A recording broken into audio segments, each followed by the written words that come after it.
नमस्कार, मैं हूं कवलजीत सिंह और आप देख रहे हैं के न्यूज। आगे बढ़ने से पहले नजर डाल लेते हैं सुर्खियों पर।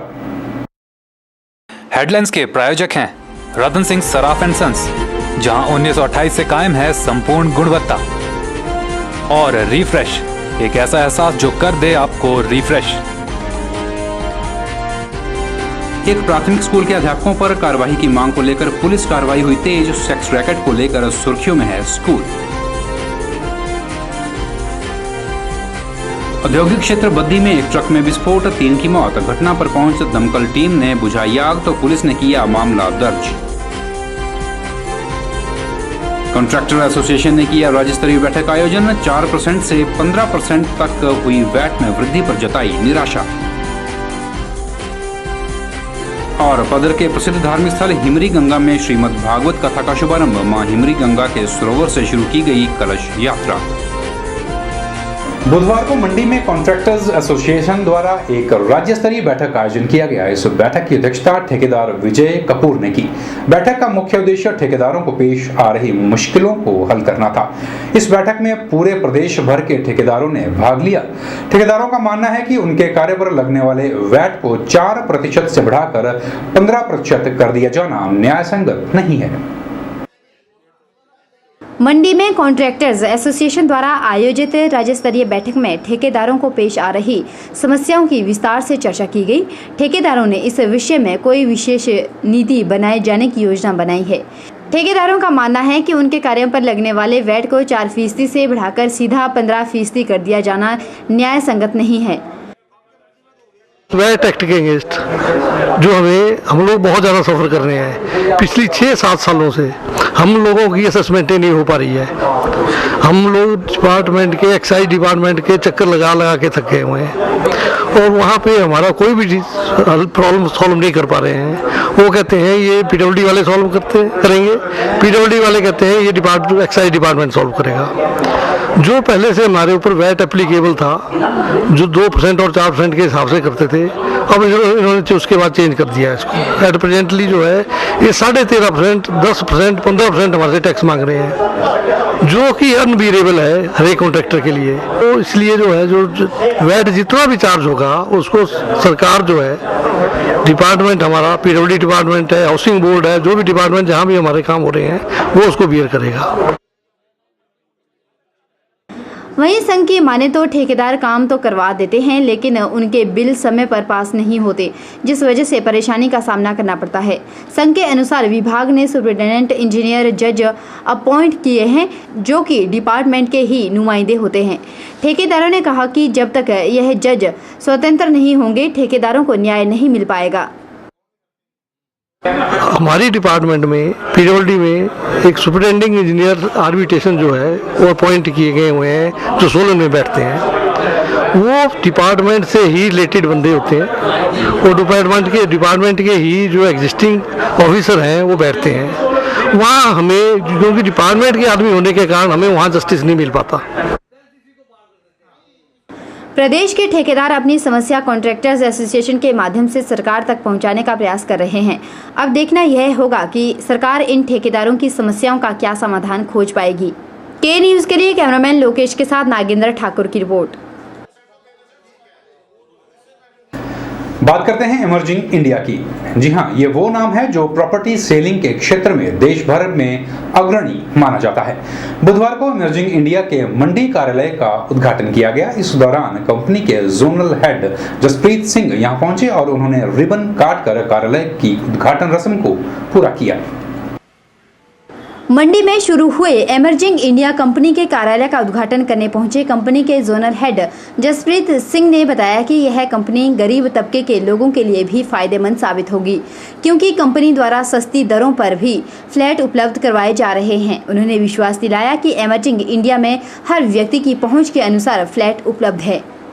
बहुत सारे प्रोजेक्ट्स मार्केट में लेके आए, जिसमें हमने ऑलरेडी हमारी 52 ब्रांचेस पंजाब, हरियाणा एंड कुछ हिमाचल में हमारी ब्रांचेस चल रही हैं। लास्ट 6 मंथ से हम मंडी में अपनी ब्रांच ओपन की, जिसमें हमने बहुत अच्छा बिजनेस करते हुए आज इस मुकाम पे पहुंचे हैं कि 14 प्रोजेक्ट्स हमने पंजाब में लॉन्च करने के बाद आज नेक्स्ट प्रोजेक्ट हम हिमाचल में लेके हैं, जो कि कुल्लू में कुल्लू वैली अपार्टमेंट्स के नाम पर हम लॉन्च कर रहे हैं आज में। उसका ब्रोशर आप लोगों के सामने प्रेजेंट कर रहे हैं। कंपटीशन में हमारे साथ और भी बहुत सारे प्रोजेक्ट हैं जिसमें हमने कंपटीशन जो रेट को देखते हुए बड़े ही रीजनेबल रेट जो एक मिडिल क्लास फैमिली का बंदा ले सकता है वो लेके आ रहे हैं।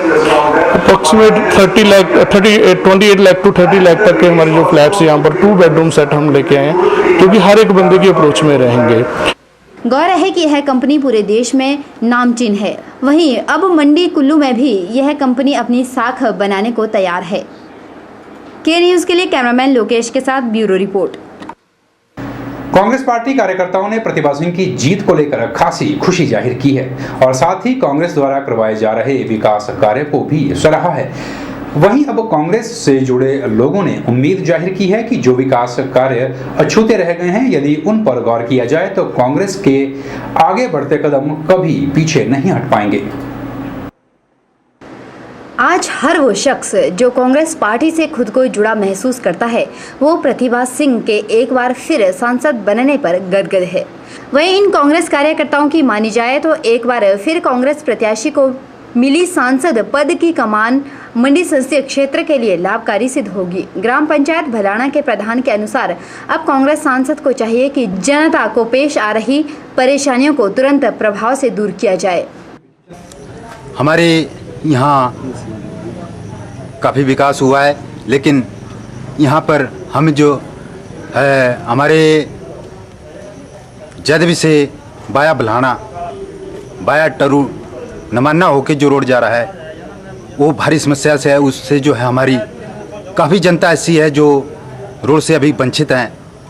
तो हम रानी साहबा से यही आशा करते हैं कि इस रोड के बारे में ध्यान दें और हमारी यहाँ की पूरी जनता इससे लाभान्वित हो। हमारी पंचायत में पहले भी कितने प्रस्ताव हमने पंचायत से दिए हुए हैं, लेकिन हमारे बीच में खड़बटू फुगाव वाली लाइन है जो अभी उस लाइन से हमारे काफ़ी एरिया पानी से वंचित हैं। पानी की भारी समस्या है। वहीं कांग्रेस कार्यकर्ता प्रदेश के हुए चहुमुखी विकास को गिनाने में कोई कसर नहीं छोड़ रहे हैं, लेकिन वहीं इन कार्यों को और सुदृढ़ किए जाने की सलाहें भी सामने आ रही है। अगर ग्राम पंचायत गोहर के प्रधान की सुने तो गोहर उपमंडल में आज भी बहुत सी समस्याएं हैं, जिसके कारण लोगों को परेशानियों का सामना करना पड़ता है। प्रधान के अनुसार आज ना तो उनके क्षेत्र में बस स्टैंड और ना ही उपमंडलीय स्तर का कोई अस्पताल है। उन्होंने यहाँ पेश आ रही पानी की समस्या की भी बात कही। उन्होंने इस सभी समस्याओं को भी तुरंत प्रभाव से सुलझाए जाने की उम्मीद जाहिर की है। गांव में भी कई समस्या है, जिस तरह हमारी कोई पानी की समस्या है। वैसे गोर में मेन समस्या तो हमारी जिस तरह सभी उपमंडलों में बस स्टैंड की समस्या है और हमारे गोर उपमंडल में अभी बस स्टैंड नहीं बना और लोग जो है ग्राम सभा में भी और जिस तरह हम जहाँ कहीं बैठने जाते हैं वहाँ भी जो है बस स्टैंड की आवाज़ जगह बार बार उठाते रहते हैं। और उसके साथ साथ गोर उपमंडल में IPH का दफ्तर होना भी, डिवीज़न होना भी बहुत ज़रूरी है। और उसके साथ साथ हमारा जो हॉस्पिटल है गोर में, जिस तरह सभी आप चाहे सुंदरनगर जाओ, आप चाहे करसोग जाओ, सभी जगह जो है उपमंडल स्तरीय हॉस्पिटल बना हुआ है और हमारे गोर में अभी ना उस हॉस्पिटल का दर्जा बढ़ा है और सब लोग चाहते हैं कि उस हॉस्पिटल का दर्जा जो है बढ़कर उसका जो है उपमंडल स्तरीय किया जाए। वहीं गोहर की जनता यहां गैस एजेंसी की मांग भी कर रही है ताकि उन्हें दिक्कतें पेश न आए।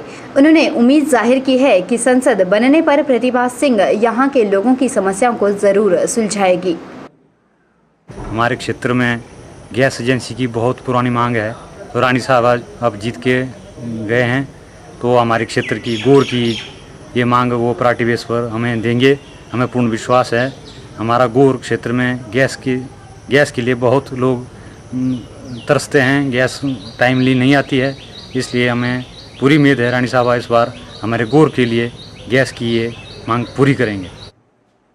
बेशक मंडी संसदीय क्षेत्र की जनता ने प्रतिभा सिंह के हक में वोट डाले हों और उन्हें यहां से सांसद भी बनाया है, लेकिन प्रतिभा सिंह के सामने अभी भी बहुत सी चुनौतियां हैं, क्योंकि इन समस्याओं को दूर कर ही प्रतिभा सिंह अगले चुनाव के लिए अपनी सीट कायम रख पाएंगी। ब्यूरो रिपोर्ट, के न्यूज़, गोहर। और अब बात करते हैं आम जनता की। मंडी लोकसभा उपचुनाव में भले ही प्रतिभा सिंह ने ऐतिहासिक जीत दर्ज करा दी हो, लेकिन यह जीत तभी कारगर साबित होगी जब वे जनता की उम्मीदों पर खरा उतरेंगी। प्रतिभा सिंह की जीत के बाद हमने मंडी की जनता से भी राय लेने की कोशिश की। के न्यूज की टीम से जनता ने क्या विचार साझे किए, आइए डालते हैं एक नजर। प्रतिभा सिंह की जीत के बाद के न्यूज़ की टीम ने जब आम जनता से बात की तो लोगों का कहना था कि प्रतिभा सिंह ने मंडी उपचुनाव में भाजपा प्रत्याशी जयराम ठाकुर को हराकर ऐतिहासिक जीत दर्ज की है। इतना ही नहीं, लोगों ने मुख्यमंत्री वीरभद्र सिंह की नीतियों पर भी अपनी संतुष्टि जाहिर की है। सिंह जी, जो राजा वीरभद्र सिंह जी है, उनकी नीतियाँ जो है अच्छी है और इसी कारण जो है प्रतिभा सिंह जी मंडी संसदीय क्षेत्र से चुनाव भारी मतों से जीत गई है और रानी जी अच्छी सांसद है, पीछे भी रही, आगे भी इनका कार्यकाल अच्छा रहेगा। उधर स्थानीय लोगों का यह भी मानना है कि प्रतिभा सिंह ने घर घर जाकर विकास के नाम पर वोट मांगे हैं और लोगों ने भी उन्हें विकास के मद्देनजर ही अपना समर्थन दिया है। तो मेरा ये मानना है कि जो भी मत इस बार हुआ है वो विकास के नाम पे हुआ है। रानी प्रतिभा सिंह ने घर घर जाके गांव-गांव जाके जो है लोगों का विश्वास जीता है। ये लोगों ने जो भी वोट दिया वो विकास के नाम पे वोट दिया है। और राजा वीरभद्र सिंह का जो अभी कार्यकाल हुआ है, अभी उनकी जो सरकार बैठी हुई है, अभी 4-5 महीने हुए, उन्होंने जो है लोगों को कौशल विकास भत्ता और जो मुफ्त ट्रांजैक्शन और मुफ्त ट्रांसपोर्ट में जो सुविधाएं लोगों को प्रदान की है, ये उसका मत लोगों ने अपने आप विश्वास जताया है। वहीं कुछ लोगों का कहना है कि कांग्रेस पार्टी द्वारा हिमाचल में हर स्तर पर विकास कार्य किए जा रहे हैं। वहीं उन्होंने प्रतिभा सिंह से भी उम्मीद जाहिर की है कि वो भी प्रदेश के विकास में अपना अहम योगदान देंगी। लोगों ने उम्मीद जताई है, माननीय हमारे जो न्यू सांसद यहाँ से बने हैं वो मंडी संसदीय क्षेत्र के लोगों का दुख दर्द साझा करेंगे और विकास में अहम योगदान, महत्वपूर्ण योगदान देंगे। इसी की विश्वास पर जो है लोगों ने कांग्रेस प्रत्याशी के पक्ष में मतदान किया हुआ है। उन्होंने जयराम ठाकुर जी को न चुनकर प्रतिभा सिंह जी को चुनकर ये विश्वास दिखाया है कि कांग्रेस की सरकार जो विकास कार्य रह गए हैं, जो विकास कार्य बचे हुए हैं, उनको पूर्ण अवश्य करेगी। लोगों ने ये भरोसा इसलिए भी दिखाया है क्योंकि सरकार कांग्रेस की है और सरकार कांग्रेस की वजह की अब सरकार कांग्रेस की होने की वजह से उनको लगता है कि प्रतिभा सिंह जी की भी कांग्रेस की ही प्रतिनिधि है। तो जनता उम्मीद लगाए बैठी है अपनी सांसद प्रतिभा सिंह से। देखना होगा कि प्रतिभा जनता के विश्वास पर कितना खरा उतर पाएंगी। के न्यूज़ के लिए कैमरामैन हरिओम के साथ ब्यूरो रिपोर्ट। के न्यूज़ में फिलहाल वक्त तो चला है छोटे से ब्रेक का, बने रहिए हमारे साथ और देखते रहिए के news. The premier institution of competitive exams preparation since 2000. Sachdeva College Mandi, providing syllabus completion and tuition batches for class 9th, class 10th, plus 1 and plus 2, medical, non-medical and commerce. Here is golden opportunity for 10 plus 2 pass out and compartment student to join coaching for NEET, IIT, JEE, NDA and CDS. Also bank PO and bank clerk, SSC, Army, HP Police, TET and other competitive exams preparation. We have well experienced faculty, updated study material, doubt removal session, individual attentions and report to guardian. Free career consultancy 5 PM to 7 PM. For more details contact Sachdeva College, Paddal, Mandi, Himachal Pradesh. Smile dental clinic, centre for advanced Auro dental care. यहाँ उपलब्ध है doctor Amit Sharma, doctor Pallavi Sharma.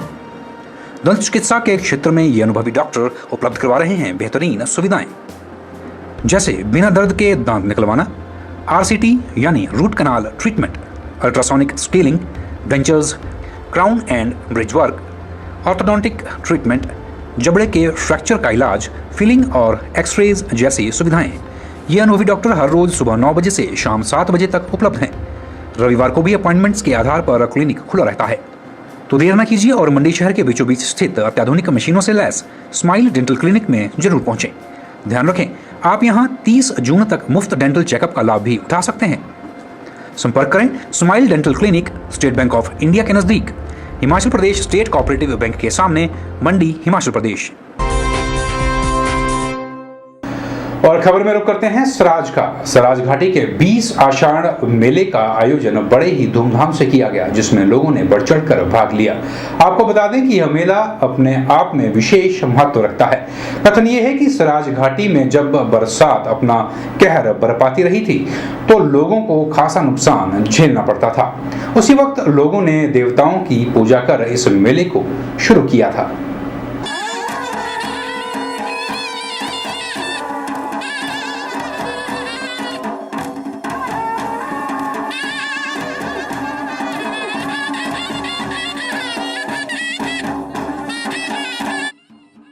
Seraj घाटी के 20 आषाढ़ मेले का आयोजन बड़े ही धूमधाम से किया गया, जिसमें लोगों ने बढ़ चढ़कर भाग लिया।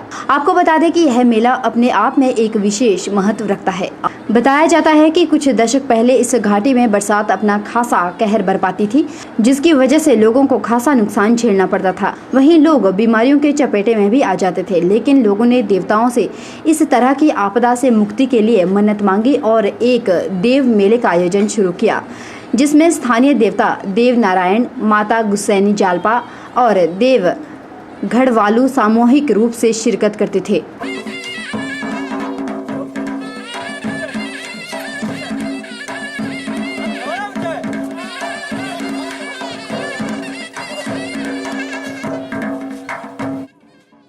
वहीं आज भी इस परंपरा को सराजवासी खूब निभाते आ रही हैं। मेले के दौरान देव पुजारी ने बताया कि देवताओं की एक साथ पूजा करने से सुख शांति बनी रहती है। हजारों वर्ष पूर्व ये मेला इसी भांति इसी दिन ही मनाया जाता है। इससे पहले जो है पिछली रात्रि बाइला नाम के गांव में हमारा देवता जाता है और यहाँ एक कहावत है हमारे यहाँ पर कि यहाँ जब ये देवी देवता वहाँ पर जाते हैं तो लोग जो है हमारे पूरे क्षेत्र में जो फसल उत्पादन होती है, हमारे जौ होते हैं, कणक होते हैं, तो सबसे पहले बिना अपने लिए हुए देवता के चरणों में जो है अर्पित करते हैं। और ये मान्यता है कि ये पूरे क्षेत्र में फसलों की पैदावार बहुत अच्छी होती है इस तरह से। और आने वाले अब बरसात भी शुरू हो चुकी है और पूरे क्षेत्र में कहीं कोई नुकसान ना हो, इसलिए भी जो है देवी देवता का पूरा आशीर्वाद इस वक्त इस मेले में लिया जाता है। वहीं देवता के कारदारों की माने तो वह इस मेले को उच्च स्तर पर आयोजित करना चाहते हैं ताकि देवताओं की ख्याति दूर दूर तक पहुंचे। हाँ, ये मेला हमारे कई सालों से चला हुआ है सही। तो यहाँ बरसात में कई प्रकार उपद्रव इत्यादि होते थे, तो हम लोगों के मतलब सारे लोग इनकी पूजा आराधना करते थे और हमारे यहाँ सब कुछ सुख शांति रहती है और फसल इत्यादि हमारे इनकी कृपा से अच्छी होती है। और हम इस मेले को ज़रा बढ़ा भी रहे थे, हम लोगों को कह रहे थे कि 2-3 दिन का मेला होना चाहिए यहाँ। बड़ी काफ़ी मात्रा में व्यापारी लोग आए, काफ़ी मात्रा में लोग यहाँ आए और इसको अच्छी तरह से बढ़ाए। माना जाता है कि जब से सराज में यह मेला मनाया जाता है उस समय से जंजैहली घाटी में कोई प्राकृतिक प्रकोप नहीं टूटा है और बरसों से यह परंपरा चली आ रही है। इस मेले के मनाने का एक और कारण भी है। कहा जाता है कि 20 आषाढ़ को देव घड़वालू पहली बार देवगुर के माध्यम से प्रकट हुए थे। के न्यूज़ के लिए सराज से KR कौशल की रिपोर्ट।